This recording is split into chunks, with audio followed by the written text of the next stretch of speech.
Mr. President. Senator from Kentucky. Let's be very clear here today. Republicans have come to the floor to reopen government. We've offered request after request to reopen the government. We've offered to negotiate. From the other side, we hear, we will not negotiate, we will not compromise, and we will not reopen the government. We have offered 13 different compromises today to reopen the government. We are willing to open the government, and then they say, oh, you must agree to everything or we will open nothing. We will not compromise, and we say to them, why don't we open the parts of government that we agreed to? Can we not end this farce of putting security guards in front of the World War II memorial? My goodness, it's an open park. They spent more money closing it than we spend keeping it open. We spend more money guarding the World War II monument than we do protecting our ambassador in Libya. It's become a farce. 85% of your government is open. We've offered today to open another 10%. Compromise means coming together and voting on some of the things you agree on.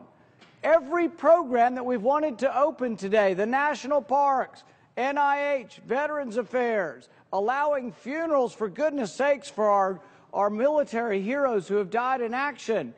They say, oh, we agreed to it, but we won't agree to it.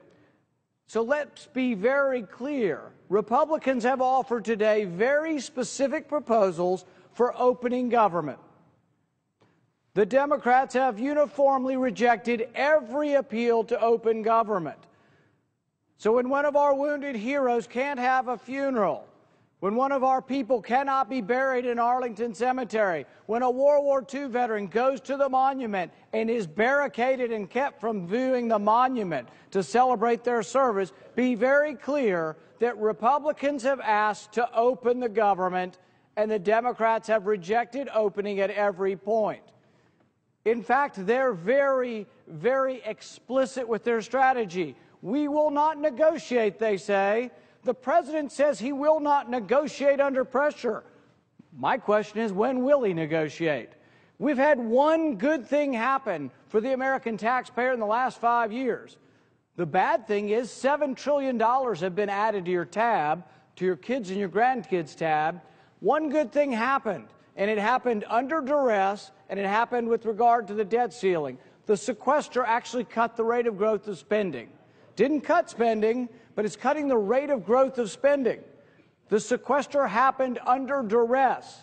The other side loves debt, loves spending, doesn't care how much your kids or grandkids will have. They don't care. They have rejected every compromise.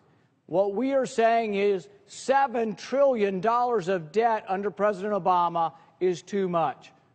The country is struggling. Economists say 1 million people are out of work because of the economy and because of the debt and because of the burden. And what do they want to do? Heap more debt on your kids and your grandkids. I say enough's enough. Let's reopen government. Republicans today have said, we will open government. Let's open the parts we can agree to. So I ask, Mr. President, unanimous consent that the Senate proceed to consideration of calendar number 207 for House Joint Resolution 70 to open the national parks, to make continuing appropriations for the year 2014, that the measure be read 3 times and passed, and the motion to reconsider be considered made and laid upon the table. Is there objection? Mr. President, reserving the right to object, it was my understanding that the senator from Kentucky was going to make a request relative to the Veterans Administration. The request relative to the national parks had been made earlier today. Is the request for the National Park Service?